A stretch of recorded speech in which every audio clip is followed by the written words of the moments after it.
ಸ್ನೇಹಿತರೆ ನಮಸ್ಕಾರ. BPL APL card ಇದ್ದಂಥವರಿಗೆ ಭರ್ಜರಿ ಗುಡ್ ನ್ಯೂಸ್. ಹೌದು, 5 ಹೊಸ ವಸ್ತುಗಳನ್ನು ಕೊಡಲಿಕ್ಕೆ ಸರ್ಕಾರ ಕೊನೆಗೂ ಮುಂದಾಯಿತು ಸ್ನೇಹಿತರೆ.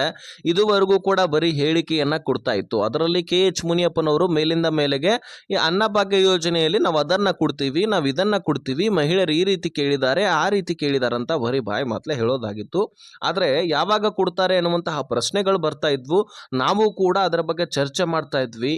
ಸೊ ಬಹಳಷ್ಟು ಮಹಿಳೆಯರು ಕೂಡ ಇದರ ಬಗ್ಗೆ ಕೇಳ್ತಾ ಇದ್ರು, ನಮಗೆ ಏನಾದರೂ ಬದಲಾವಣೆ ಮಾಡಿ ಅಂತ ಸಾಕಷ್ಟು ಸಾರಿ ಕಮೆಂಟ್ಗಳಲ್ಲಿ ಕೂಡ ಬಂದಿದ್ದಾವೆ. ಸ್ವತಃ ಸರ್ಕಾರಕ್ಕೂ ಕೂಡ ಪ್ರಶ್ನೆಯನ್ನ ಕೂಡ ಮಾಡಿದ್ರು. ಹಾಗಾಗಿ ಖುದ್ದಾಗಿ KH ಮುನಿಯಪ್ಪನವರು ಏನೇನು ಅಪ್ಡೇಟ್ ಕೊಟ್ಟಿದ್ದಾರೆ, ಯಾವ ಯಾವ ವಸ್ತುಗಳನ್ನು ಕೊಡ್ಲಿಕ್ಕೆ ಮುಂದಾಗಿದೆ ಮತ್ತು ಯಾವಾಗಿನಿಂದ ಕೊಡ್ತಾ ಇದೆ, ಈ ಎಲ್ಲ ವಿಷಯದ ಕುರಿತಾಗಿ ಸಂಪೂರ್ಣ ಮಾಹಿತಿಯನ್ನು ಈ ವಿಡಿಯೋದಲ್ಲಿ ಚರ್ಚೆ ಮಾಡ್ತಾ ಹೋಗೋಣ. ಸೊ ತೀರಾ ಇಂಪಾರ್ಟೆಂಟ್ ಮಾಹಿತಿ ಸ್ನೇಹಿತರೆ, ಪ್ರತಿಯೊಬ್ಬರು ಕೂಡ ಈ ವಿಡಿಯೋನ ಮಿಸ್ ಮಾಡದೆ ಕೊನೆವರೆಗೂ ವಾಚ್ ಮಾಡಿ. ಸ್ನೇಹಿತರೆ, ಇಲ್ಲಿ ಬರೀ ಇಂದಿರಾ ಕಿಟ್ಟು BPLದವ್ರಿಗೆ ಅಷ್ಟೇ ಸಿಗೋದಿಲ್ಲ. ಮೊದಲನೇದಾಗಿ APL ಕಾರ್ಡ್ ಇದ್ರೂ ಸಹಿತ ನಿಮ್ಮ ಅಕೌಂಟ್ಗಳಿಗೆ ಈ ಒಂದು ರೇಷನ್ಸ್ ಕಾರ್ಡ್ ಇದ್ದಂಥವರಿಗೆ ಈ ಎಲ್ಲ ಕಿಟ್ಗಳ ವಿತರಣೆ ಆಗುತ್ತೆ. ಹಾಗಾದ್ರೆ ಈ ಕಿಟ್ ವಿತರಣೆ ಈಗಾಗಲೇ ಚಾಲ್ತಿ ಆಗಿನೇ ಕೆಲವೊಂದಿಷ್ಟು ತಿಂಗಳಾಗಬೇಕಾಗಿತ್ತು. ಆದರೆ KH ಮುನಿಯಪ್ಪನವರು ಮೇಲಿಂದ ಮೇಲೆಗೆ ಅಪ್ಡೇಟ್ ಅನ್ನ ಕೊಡ್ತಾರೆ, ಜಮಾ ಮಾಡ್ತೀವಿ ಅಂತ ಹೇಳ್ಬಿಟ್ಟು, ಅಂದ್ರೆ ಈ ವಿತರಣೆ ಮಾಡ್ತೀವಿ ಅಂತ ಹೇಳ್ಬಿಟ್ಟು. ಆದರೆ ಕಿಟ್ಗಳ ವಿತರಣೆ ಆಗ್ತಾನೆ ಇಲ್ಲ. ಆದರೆ ಆಗೋದು ಯಾವಾಗ, ಏನೇನು ವಸ್ತುಗಳು ಸಿಗುತ್ತೆ ಅಂತ ನೋಡ್ತಾ ಹೋಗೋಣ. ಮೊದಲನೇದಾಗಿ ಇದರಲ್ಲಿ ಬೇಳೆಕಾಳುಗಳು ಸಿಗತ್ತಂತೆ, ಜೊತೆಗೆ ಗಾಣದ ಎಣ್ಣೆ ಅಂದರೆ ಅಡುಗೆ ಎಣ್ಣೆ ಸಿಗತ್ತೆ. ಜೊತೆಗೆ ಇದಾದ ಬಳಿಕ ಉಪ್ಪು ಸಿಗತ್ತೆ. ಜೊತೆಗೆ ಇದನ್ನ ರಾಜಸ್ಥಾನದಿಂದ ಟೆಂಡರ್ ಮುಖಾಂತರ ತರಿಸ್ಕೊಳ್ಳಲಾಗತ್ತೆ. ಉಳಿದಂತಹ ವಸ್ತುಗಳು ನಮ್ಮ ರಾಜ್ಯದಲ್ಲೇ ರೆಡಿ ಆಗುತ್ತೆ. ಇನ್ನೊಂದು ರಾಗಿ, ಎಲ್ಲೆಲ್ಲಿ ರಾಗಿ ತಿಂತೀರಿ ಅಲ್ಲಿ ರಾಗಿಯನ್ನ ಸಪ್ಲೈ ಮಾಡ್ತಾರಂತೆ. ಜೊತೆಗೆ ಸಕ್ಕರೆಯನ್ನ 1 kg ಆಗಿ ರೆಡಿ ಮಾಡಿ ಕೊಡ್ತಾರಂತೆ. ಹೀಗೆ ಎಲ್ಲ ವಸ್ತುಗಳನ್ನ 1 kg ಆಗಿ ರೆಡಿ ಮಾಡಿಕೊಂಡು ನಂತರ ಏನು ಮಾಡ್ತಾರೆ, ಎಲ್ಲ 1 kg ಪ್ಯಾಕೆಟ್ಗಳನ್ನು ಒಂದು ದೊಡ್ಡ ಪ್ಯಾಕೆಟ್ನಲ್ಲಿ ಎಲ್ಲವೂ ಕೂಡ ಹಾಕಿ ರೆಡಿ ಮಾಡಿಕೊಂಡು ಇಂದಿರಾ ಕಿಟ್ ಅಂತ ಹೇಳ್ಬಿಟ್ಟು ಅದಕ್ಕೆ ಹೆಸರು, ಅದನ್ನು ನ್ಯಾಯಬೆಲೆ ಅಂಗಡಿಯ ಮುಖಾಂತರ ವಿತರಣೆ ಮಾಡ್ತಾರೆ. ಇದಕ್ಕೋಸ್ಕರ ನೀವು ಹೆಚ್ಚಿನ ಡಾಕ್ಯುಮೆಂಟ್ಸ್ಗಳಾಗಿರಲಿ ಅಥವಾ ದುಡ್ಡು ಕೊಡೋದಾಗಿರಲಿ ಏನು ಅವಶ್ಯಕತೆ ಇಲ್ಲ.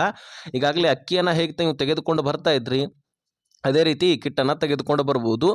ಇದು ಯಾಕೆ ಅಂದರೆ, ಈಗ ನಿಮಗೆ ಈ ದುಡ್ಡು ಈಗಾಗಲೇ ಸಿಗ್ತಾ ಇತ್ತಲ್ವಾ. ಈಗ ಮೊದಲಿಗೆ ನಿಮಗೆ ಅನ್ನಭಾಗ್ಯ ಯೋಜನೆಯಲ್ಲಿ ದುಡ್ಡು ಕೊಟ್ಟರು. ಯಾಕೆ ಅಂದರೆ ಸರ್ಕಾರದ ಬಳಿ ಅಕ್ಕಿ ದಾಸ್ತಾನು ಇರಲಿಲ್ಲ. ಸೊ ಹೀಗಾಗಿ ದುಡ್ಡನ್ನು ಕೊಡ್ತಾ ಇದ್ರು. ಇದಾದ ಬಳಿಕ ಅಕ್ಕಿ ದಾಸ್ತಾನು ಸರ್ಕಾರದ ಬಳಿ ಒಂದು ಸ್ವಲ್ಪ ಇತ್ತು ಮತ್ತು ಕೇಂದ್ರ ಸರ್ಕಾರದ ಬಳಿಯೂ ಕೂಡ ಅಕ್ಕಿ ದಾಸ್ತಾನು ಇತ್ತು. ಹೀಗಾಗಿ ಮಾತುಕತೆ ಮಾಡಿಕೊಂಡು ಈಗಾಗಲೇ ಕೇಂದ್ರ ಸಚಿವರಾದಂತಹ ಒಂದು ಶಿವರಾಜ್ ಸಿಂಗ್ ಚೌಹಾಣ್ ಹತ್ರನೂ KH ಮುನಿಯಪ್ಪನವರು ಮಾತನಾಡ್ತಾರೆ, ನಮ್ಮ ಆಹಾರ ಇಲಾಖೆಯ ಸಚಿವರು. ಹೀಗಾಗಿ ಮಾತನಾಡಿದ ತಕ್ಷಣ ನಿಮಗೆ ಅಕ್ಕಿ ವಿತರಣೆ ಮಾಡಲಿಕ್ಕೆ ಪ್ರಾರಂಭಿಸ್ತಾರೆ. ಯಾವಾಗ ಅಂದರೆ ಹೋದ 2025 ಪ್ರಾರಂಭದಲ್ಲಿ ಫೆಬ್ರವರಿ ಮತ್ತು ಮಾರ್ಚ್ ತಿಂಗಳ ಹಿಡ್ಕೊಂಡು ನಿಮಗೆ ಪ್ರಾರಂಭ ಮಾಡಿ ಇಲ್ಲಿವರೆಗೂ 1 ವರ್ಷ ಆಯಿತು. ಈಗ ನಿಮಗೆ ಅಕ್ಕಿಯನ್ನು ವಿತರಣೆ ಮಾಡ್ತಾ ಇದ್ದಾರೆ ಪ್ರತಿಯೊಬ್ಬ ವ್ಯಕ್ತಿಗೂ ಕೂಡ. ಈಗ ರೇಷನ್ ಕಾರ್ಡ್ನಲ್ಲಿ 5 ಜನ ಇದ್ದರೆ 50 kg, 6 ಜನ ಇದ್ದರೆ 60 kg ಅಕ್ಕಿ, ಈ ರೀತಿಯಾಗಿ ವಿತರಣೆ ಮಾಡ್ತಾ ಬರ್ತಿದ್ದಾರೆ. ಇದು ಯಾವಾಗ ಆಲ್ರೆಡಿ ಬದಲಾವಣೆ ಆಗಬೇಕಾಗಿತ್ತು. ಯಾಕಂದರೆ ಸುಮಾರು ಮಹಿಳೆಯರು ಈಗ ಸರ್ವೆ ಒಂದು ಮಾಡ್ತಾರೆ KH ಮುನಿಯಪ್ಪನವರು, ಅದರಲ್ಲಿ 93% ಫಲಾನುಭವಿಗಳು ನಮಗೆ ಅಕ್ಕಿ ಬೇಡ, ದುಡ್ಡು ಬೇಡ, ಏನಾದರೂ ಬದಲಾವಣೆ ಮಾಡಿ ಕಿಟ್ ವಿತರಣೆ ಮಾಡಿ ಅಂತ ಪ್ರಶ್ನೆಯನ್ನು ಮಾಡ್ತಾ ಇದ್ರಂತೆ ಮತ್ತು ಹೇಳಿಕೆಯನ್ನು ಕೂಡ ಕೊಟ್ಟಿದ್ರಂತೆ.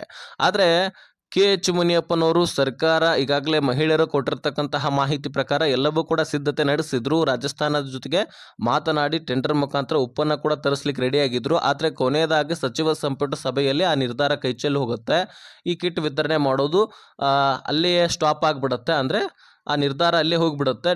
ಈಗ ಹೆಂಗೆ ಅಕ್ಕಿ ಕೊಡ್ತಿದ್ದಾರೆ ಅದನ್ನೇ ಕಂಟಿನ್ಯೂ ಮಾಡಿ ಅಂತ ಹೇಳ್ಬಿಡ್ತಾರೆ ಸಚಿವ ಸಂಪುಟ ಸಭೆಯಲ್ಲಿ. ಸೊ ಹೀಗಾಗಿ ಅಕ್ಕಿ ವಿತರಣೆ ನಿಮ್ಗೆ ಕಂಟಿನ್ಯೂ ಆಗ್ತಾ ಇದೆ. ಈ ಒಂದು ಕಿಟ್ ವಿತರಣೆಯನ್ನು ಬಹಳ ದಿನದಿಂದ ಮಹಿಳೆಯರು ಕೇಳ್ತಾ ಇರುವಂತಹ ಕಾರಣಕ್ಕಾಗಿ ಕಿಟ್ ವಿತರಣೆಯನ್ನು ಪ್ರಾರಂಭಿಸುವಂತಹ ಸಾಧ್ಯತೆ ಇದೆ ಅಂತೆ. ಈಗ ಮತ್ತೆ ಅದರ ಬಗ್ಗೆ ಚರ್ಚೆ ಆಗ್ತಾ ಇದೆ ಅಂತೆ. ಈಗ ಜೂನ್ ತಿಂಗಳಲ್ಲಿ ಕಿಟ್ ವಿತರಣೆ ಮಾಡಲಿದ್ದಾರಂತೆ. ಸೊ ಕಿಟ್ ವಿತರಣೆ ಜೂನ್ ತಿಂಗಳು ಹಿಡ್ಕೊಂಡು ಪ್ರಾರಂಭ ಆದರೂ ಸಹಿತ ಅದನ್ನು ರೆಡಿ ಮಾಡಲಿಕ್ಕೆ ಟೈಮ್ ತೆಗೆದುಕೊಳ್ಳುತ್ತೆ. ಯಾಕಂದರೆ ಅಕ್ಕಿ ಥರ ಅಳತೆ ಮಾಡಿ ಕೊಡೋದಲ್ಲ, ಇದನ್ನು ರೆಡಿ ಮಾಡಲಿಕ್ಕೆ ಕಾರ್ಮಿಕರು ಬೇಕು. ಇದನ್ನು ರೆಡಿ ಆಗಬೇಕಂದ್ರೆ ಸಪ್ರೇಟಾಗಿ ರೆಡಿ ಮಾಡಿಕೊಂಡು ಕೊನೆಯದಾಗಿ ಒಂದು ಕಿಟ್ನಲ್ಲಿ ಅದನ್ನು ಪ್ಯಾಕೆಟ್ ಮಾಡಿಕೊಂಡು ರೆಡಿ ಮಾಡಿಕೊಂಡು ಎಲ್ಲವೂ ಕೂಡ ಸರಬರಾಜು ಮಾಡಬೇಕು. ಪ್ರತಿಯೊಂದು ನಮ್ಮ ರಾಜ್ಯದಲ್ಲಿರ್ತಕ್ಕಂತಹ ಪ್ರತಿಯೊಂದು ತಾಲೂಕು, ಗ್ರಾಮ, ಹಳ್ಳಿ ಅನ್ನದೇ ಪ್ರತಿಯೊಂದು ನ್ಯಾಯಬೆಲೆ ಅಂಗಡಿಗೆ ಹೋಗಿ ಮುಟ್ಟಬೇಕಲ್ವ. ಸೊ ಹೀಗಾಗಿ ಒಂದು ಸ್ವಲ್ಪ ಟೈಮ್ ತಗೊಳ್ಕೊಳ್ಳುತ್ತೆ.